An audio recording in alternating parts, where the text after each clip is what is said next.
Bonjour et bonsoir pour d'autres qui me regarderont peut-être dans la journée ou dans la soirée. Je me présente Belity Timfa. Pour ceux qui ne me connaissent pas, n'hésitez pas à faire un tour sur ma page Facebook qui se nomme Belity Timfa où j'ai pu publier d'autres vidéos avec d'autres thèmes. Aujourd'hui, le thème d'aujourd'hui va se porter plutôt sur l'importance de la valorisation de notre culture. Quand je dis la culture, c'est bien sûr la culture africaine. L'Afrique, elle est vaste, hein. C'est un continent. Il y a l'Afrique du Nord, l'Afrique de l'Ouest, l'Est, Sud et Centrale. Aujourd'hui, en fait, je vais le parler en global parce que si on commence la dispassion, on ne va pas s'en sortir. J'aimerais bien que la culture véhicule encore plus, qu'on essaie de la mettre en valeur. Un exemple tout bête, quand vous regardez par exemple les séries américaines, pour moi, ça a un impact sur l'état d'esprit de la jeunesse africaine. On se plaint que ces jeunes-là prennent des bateaux ou qu'ils prennent des risques en venant en aventure, en immigrant. Vous savez quoi? C'est dû à tout ça en fait. Ça rentre dans ce fléau-là. Le fait que tu sors d'une journée qui a été très dure, où tu as du mal à t'en sortir, tu arrives chez toi, tu allumes ta télé, et tu vois que finalement, on te montre des séries où la vie est belle, où même un gosse de 20 ans a sa propre maison, ou à sa voiture cylindrée, etc. De vous à moi, franchement, cela incite énormément la jeunesse qui est perdue ou la jeunesse qui n'a plus d'espoir. Raison pour laquelle j'aimerais bien que nous valorisons notre culture. Aujourd'hui, je vais prendre l'exemple, par exemple, de plusieurs pays. Pour le moment, je commence par la Côte d'Ivoire, avec la série qu'ils avaient fait dans le passé, dans les années 98 par là. La série, elle se nommait, je crois bien, si je ne me trompe pas, c'est Les Guignols d'Abidjan. Dans Les Guignols d'Abidjan, où se jouait Go Michel, Ouabéi et Nastou, qui a pris vraiment une ampleur phénoménale, qui a permis de véhiculer l'image de la Côte d'Ivoire dans d'autres pays, dans d'autres continents. Et quelques années plus tard, on a suivi aussi la série ivoirienne qui se nommait Ma famille. Ma famille qui était très bien comme série. Comme je vous le disais, qui a pris, voilà, par exemple avec l'histoire de ma famille, qui aujourd'hui, qui a réussi à donner une image de la Côte d'Ivoire dans les années 2000, qui était une image très positive avec la réalisatrice, productrice Akissi Delta, qui s'habillait toujours en pagne avec des très jolis modèles, etc. Et sans oublier les comédiens qui étaient là-dedans, qui étaient vraiment, ouais, par exemple, Boyeri, Go Michel, qui a donné vraiment aux gens de s'approcher des Ivoiriens. Quand ils disaient à l'époque, t'es Ivoirien ou Ivoirienne, alors là, je peux vous dire que vous étiez vraiment aimé par les gens parce qu'ils avaient l'esprit de se dire être ivoirienne, c'était signe de divertissement, où tu t'es fâché jamais, où tu étais vraiment intéressant. Sans oublier, par exemple, la tchéké qu'on a réussi à implanter voilà, chez tout le monde, quoi. Il y a des gens qui mangent aujourd'hui la tchéké, mais pourtant, autrefois, ils n'en mangeaient pas, quoi. Ils ne connaissaient pas, quoi. Donc là, je vous parle de la Côte d'Ivoire en tant que telle, qui a réussi quand même à véhiculer son image. Donc, on va fermer l'histoire de la Côte d'Ivoire et j'avance vers le Nigeria, par exemple, qui est venu avec les films en Hollywood. Les Hollywood, vous allez me dire, la plupart des Africains, ils ont tous au moins regardé une fois une série nigérienne. Et ça fait vendre l'image de Nigeria dans d'autres continents. Elle a réussi à vendre comment? Du côté positif, parce que d'habitude, quand on regarde les films africains, on dit, ah tiens, c'est des gens qui sont pauvres, c'est des gens qui n'ont pas de quoi manger. Mais quand on regarde souvent la série nigérienne, ils mettent plus en avant leurs architectures, le côté aisance et tout, où les gens s'en sortent très bien dans leur vie, où les gens sont autonomes, etc. Ça, c'était vendeur.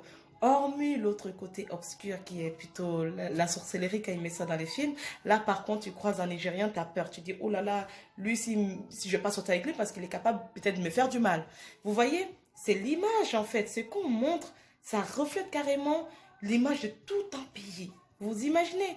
Mais hormis ça, ils ont quand même réussi à s'implanter encore avec la musique nigérienne. Autrefois, c'était le dombolo, etc. et le coupé-décalé. Et les Nigériens sont arrivés en vogue avec leur musique. Par exemple, je vais vous prendre l'exemple de Davido qui a chanté, voilà, je connais pas vraiment, c'était Skeleu, etc. qui était très bon, qui était dansant, avec les P-Square. Ça, c'était dansant et tout le monde disait waouh, waouh, j'ai envie d'aller au Nigeria, j'ai envie d'aller voir. Vous voyez ça? Bon, je ferme la parenthèse aussi du Nigeria. On avance vers le Sénégal encore. Aujourd'hui, quand je vois que les gens s'intéressent à la culture sénégalaise, qui se disent waouh, j'ai envie d'aller au Sénégal. Vous savez pourquoi? Je vous parle en 2020 là, parce qu'il y a une série qui vient de sortir, que même moi je suis d'ailleurs. Je remercie la réalisatrice et les producteurs Marodi, ainsi que la réalisatrice qui est Kalissat Si, aussi je ne me trompe pas. Et merci à vous d'avoir honoré votre pays. Je ne suis pas sénégalaise, mais juste pour clôturer comme quoi, c'est important de valoriser notre culture. Aujourd'hui, les gens, quand ils regardent cette série, ils se disent, waouh, j'ai envie d'aller au Sénégal, j'ai envie d'aller voir. Pourquoi? Parce que la plupart, les femmes, elles sont vêtues comment dire, de la culture africaine. Elles s'imprègnent des modèles africains. Pas besoin de copier sur les autres, mais c'est typique le reflet de notre société. Par exemple, les histoires qui sont abordées dans cette série-là, c'est des histoires qui représentent le quotidien de tout chacun d'entre nous. Pourquoi nous mettre alors des séries comme les séries brésiliennes ou les séries indiennes, comme on va dire Valdeï ou je ne sais pas vous imaginez? Mettons plutôt des séries qui représentent plutôt notre image pour faire évoluer les choses ensemble, pour nous implanter dans d'autres structures. Aujourd'hui, quand on regarde Netflix, franchement, il y a des talents en Afrique. Mais pourquoi sur Netflix, on ne voit pas des séries africaines, peut-être au mois de mai, là, je crois bien qu'ils vont mettre des séries africaines, si je ne me trompe pas. Je préfère toujours dire si je ne me trompe pas parce qu'on peut toujours se faire contredire, parce qu'on ne connaît jamais tout dans la vie. Et raison pour laquelle je suis ouverte aussi à apprendre d'autres choses, d'autres cultures, etc. Et de la connaissance, on ne finit jamais d'apprendre. Moi, aujourd'hui, j'aimerais bien que vraiment, au lieu qu'à chaque 20h ou 19h, qu'on nous mette des séries comme des séries brésiliennes ou autres, ça serait bien que on essaie d'aller chercher des séries sud-africaines ou des séries qui viennent du côté de l'Afrique de l'Ouest pour l'amener en Afrique de l'Ouest et ensuite les séries de l'Afrique de l'Ouest qu'ils arrivent à vendre dans les autres pour qu'on arrive à comprendre les cultures. Parce que quand on sort de notre continent et quand on arrive chez les autres, on dit tous c'est des Africains. Pourquoi? Parce que par rapport à la couleur de peau. On ne cherche pas à savoir si tu es rwandais ou si tu es guinéen ou si tu es sud-africain ou si tu es camerounais ou... Vous voyez, en fait, mais quand on est en Afrique, des fois, on ne se connaît pas en tant que tel. Donc, ça serait bien, pour ma part, que on arrive à implanter ça dans notre société. Raison pour laquelle j'ai pris comme exemple... la série ivoirienne, nigérienne et aujourd'hui le Sénégal. Alors là, c'est l'Afrique qui gagne si on valorise en fait notre culture. Donc aujourd'hui, quand je disais l'importance de la valorisation de la culture africaine, j'ai plutôt parlé des séries. Je ne suis pas rentrée en profondeur pour parler d'autres sujets parce qu'il y a tant à dire. Vous comprenez, il y a tant à dire.